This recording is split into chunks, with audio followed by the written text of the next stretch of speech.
پھر بتایا حتیٰ یہاں تک کہ اذا فتحنا علیہم، جب ہم ان پر کھول دیتے ہیں، بابن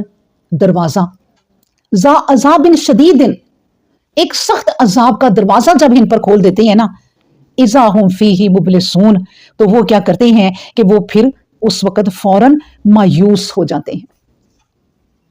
اب جب عذاب کا دیکھیں دروازہ کھلی گیا، عذاب ایک شدید آ گیا، تو مایوس تو ہو جاتے ہیں نا لوگ، لیکن اللہ نے کیوں کہا کہ وہ پھر فوراً مایوس ہو جاتے ہیں؟ مطلب اس کا پتہ کیا ہے؟ اس کا مطلب یہ ہے کہ جب انسانوں پر جو اللہ کی طرف رجوع کرتے ہیں نا، اللہ کی طرف امید رکھتے ہیں، جو اپنی اچھی زندگی میں، اچھی حالت میں، وہ مصیبت کے وقت بھی مایوس نہیں ہوتے۔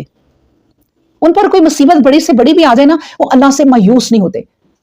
تو جو اللہ کی طرف رجوع نہیں ہوتے، ان پر کوئی مصیبت آتی ہے فوراً مایوس ہو جاتے ہیں، اور مایوسی گناہ ہے۔ اللہ نے بتا دیا کہ وہ فوراً مایوس ہو جاتے ہیں جب ان پر کوئی عذاب کا پھر دروازہ کھل جاتا ہے۔ اب جیسے اس پہ مجھے پتا کون سی بات یاد آئی، وہ آپ کو جلدی سمجھ آ جائے گی یہ آیت، کہ جس طرح یونس علیہ السلام کی قوم تھی نا، تو انہوں نے یونس علیہ السلام نے کہا تم میری بات نہیں مانتے نا، تو اب 3 دن بعد تم پہ عذاب آ جائے گا، اور اللہ کا بھی حکم نہیں ہوا تھا، اور وہ چلے گئے۔ آپ دیکھیں اس قوم نے بجائے کہ وہ مایوس ہو جاتی، اس قوم نے فوراً اللہ کا دربار پکڑ لیا،